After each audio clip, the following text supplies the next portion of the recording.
নিজেকে পুড়িয়ে নানা ঘাত প্রতিঘাত সয়ে একজন মানুষ স্থান করে নেয় ইতিহাসের পাতায়। তেমনি একটি নাম ঢাকার নবাবগঞ্জের কৃতি সন্তান মরহুম আনিস উদ্দিন আহমেদ ওরফে আনিস মাস্টার। মরহুম আনিস উদ্দিন আহমেদ শুধু একটি নাম নয়, নবাবগঞ্জের খানিপুরের একটি গৌরবোজ্জ্বল ইতিহাস। শত চড়াই উতরাই পার করে যিনি মানুষের কল্যাণে কাজ করেছেন সবসময়। শিক্ষার আলোয় মানুষকে আলোকিত করতে পরিশ্রম করেছেন অক্লান্ত।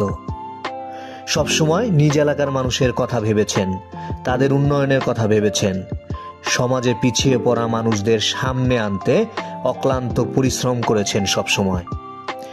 তিনি আরেকবার প্রমাণ করে গিয়েছেন, মানুষ বয়সে নয় বেঁচে থাকে তার কর্মে। তেমনি আনিস মাস্টার খানিপুরবাসীর কাছে বেঁচে থাকবেন চিরকাল। নবাবগঞ্জের নয়নশ্রী ইউনিয়নের ইসামতি নদীর কুল ঘেঁষা খানিপুর গ্রামে এই মহান ব্যক্তির জন্ম। খানিপুর গ্রামের ব্যবসায়ী রাজি উদ্দিন আহমেদ ও সোবিয়া বেগমের 8 সন্তানের মধ্যে 7ম সন্তান ছিলেন তিনি।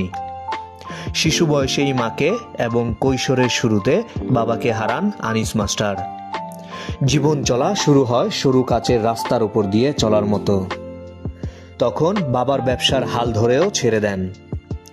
1968 সালে এইচএসসি এবং 1970 সালে তদানীন্তন পূর্ব পাকিস্তানের শেষ ব্যাচে স্নাতক ডিগ্রি লাভ করেন মানিকগঞ্জের দেববন্ধু কলেজ থেকে। এমএ ডিগ্রি লাভ করেন স্বাধীন বাংলাদেশের প্রথম ব্যাচের 1974 সালে প্রাচ্যের অক্সফোর্ড খ্যাত ঢাকা বিশ্ববিদ্যালয় থেকে। সে সময় তিনি বেশ কয়েকটি উচ্চপদস্থ পদে চাকরির সুযোগ পেয়েও করেননি, কারণ তার ছোটবেলা থেকেই স্বপ্ন ছিল তার নিজ গ্রামের মানুষের জন্য কিছু করা। তার নিজ গ্রাম খানিপুর সহ সে সময় আশেপাশের কয়েকটি গ্রামে শিক্ষার আলো তেমন পৌঁছায়নি। তখন দরিদ্র পরিবারের শিশুদের লেখাপড়ার সুযোগ তেমন ছিল না, কেউ তাদেরকে নিয়ে একবারও ভাবেনি।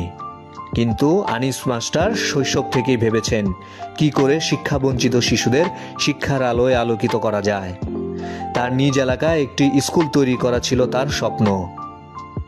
তারই ধারাবাহিকতায় 1966 সালে এলাকার জনসাধারণের সহায়তায় খানিপুর আলালপুর জুনিয়র হাই স্কুল নামে একটি নিম্ন মাধ্যমিক বিদ্যালয় প্রতিষ্ঠার উদ্যোগ নেন। কিন্তু দুই এলাকার মানুষের মাঝে মিলের অভাবে তা বাস্তবায়নে সম্ভব হয়নি। আনিস মাস্টার প্রথমবার স্কুল প্রতিষ্ঠায় ব্যর্থ হলেও স্বপ্ন দেখা বন্ধ করেননি। এরপরে 1976 সালে মানুষের দ্বারে দ্বারে গিয়ে একটি মাধ্যমিক বিদ্যালয়ের প্রয়োজনীয়তা বুঝিয়েছেন। একটি সভা করে আনুষ্ঠানিকভাবে কান্দা খানিপুর আদর্শ উচ্চ বিদ্যালয় প্রতিষ্ঠার ঘোষণা দেন। বিদ্যালয়ের হাল ধরেন নিজেই। সম্পূর্ণ সহযোগিতা করেন তার সহধর্মিণী, ভাতৃবধূ, ভাতুষ্পুত বধূ সহ পরিবারের সবাই। প্রথম দিকে শিক্ষা অফিসের অনুমতিক্রমে কান্দা খানিপুর সরকারি প্রাথমিক বিদ্যালয় ভবনে ভোরবেলা উচ্চ বিদ্যালয়ের কার্যক্রম পরিচালিত হয়। এই ভালো কাজেও কিছু লোকের ষড়যন্ত্র থেমে থাকেনি। বিদ্যালয়ে যাদের জমি দেওয়ার কথা ছিল কিন্তু পরে তারা আর তা দেয়নি, তৎকালীন চেয়ারম্যানও বিরোধিতা করতে থাকেন। 1984 সালে চেয়ারম্যানের লোকজন প্রাথমিক বিদ্যালয় থেকে উচ্চ বিদ্যালয়ের বেঞ্চ, টেবিল, চেয়ার সহ সকল আসবাবপত্র বাইরে ফেলে দেয়। তাড়িয়ে দেওয়া হয় শিক্ষার্থীদেরও। দ্বিতীয়বারের মতো ব্যর্থ হলেও অদম্য ইচ্ছাশক্তি ছিল আনিস মাস্টারের।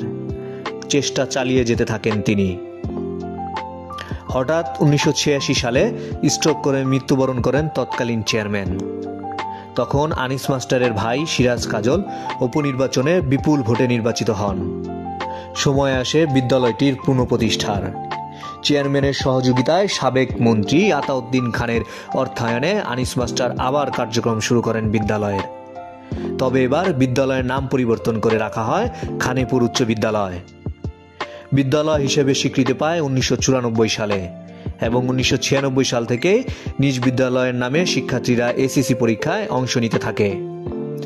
তারপরও একদল ষড়যন্ত্রকারী নিয়মিত ষড়যন্ত্র করে যেতে থাকে বিদ্যালয়ের বিরোধিতা করে। এক পর্যায়ে হামলাও চালায় বিদ্যালয়ের সাথে জড়িতদের উপরে। সব বাধা অতিক্রম করে 2001 সালে এমপিওভুক্ত হয় খানিপুর উচ্চ বিদ্যালয়। বিদ্যালয়টি প্রতিষ্ঠা করতে আনিস মাস্টার নিজ জমি দান সহ খাস জমি পত্তনেও স্কুলে দান করেছেন। অনেক চড়াই উতরাই শেষ করে অবশেষে আনিস মাস্টার প্রতিষ্ঠিত করেছেন খানেপুর উচ্চ বিদ্যালয়। আনিস মাস্টার এলাকার উন্নয়নও রেখেছেন অনেক অবদান। খানেপুর এলাকায় কোনো বাজার ছিল না। আনিস মাস্টার এলাকায় মানুষদের সাথে নিয়ে খানেপুর বাজার বসানোর উদ্যোগ নেন।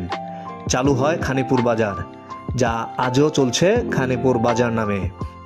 সময়ের পরিবর্তনের সাথে সাথে বাজারটিও এখন বড় রূপ ধারণ করেছে। খানেপুরে কোনো ডাকঘর ছিল না, যথাসময়ে চিঠি আদান প্রদান করা সম্ভব হতো না সে সময়। আনিস মাস্টার উদ্যোগ নেন ডাকঘর প্রতিষ্ঠার। এখানেও অনেক চড়াই উতরাই পার করে স্থাপিত হয় খানেপুর বাজার নামে ডাকঘর, যেটি প্রথম উদ্বোধন করা হয়েছিল তারই নিজ ঘরের বারান্দায়। পরবর্তীতে তা স্থানান্তর করা হয়। তার সকল কাজে যিনি ছায়ার মতো তার সাথে ছিলেন, তিনি তার সহধর্মিণী বেগম কামরুন্নাহার। খানেপুরবাসী আজও মরহুম আনিস মাস্টারকে শ্রদ্ধাভরে স্মরণ করে। তার ভালো কর্মই তাকে বাঁচিয়ে রেখেছে মানুষের মনে ও ভালোবাসায়।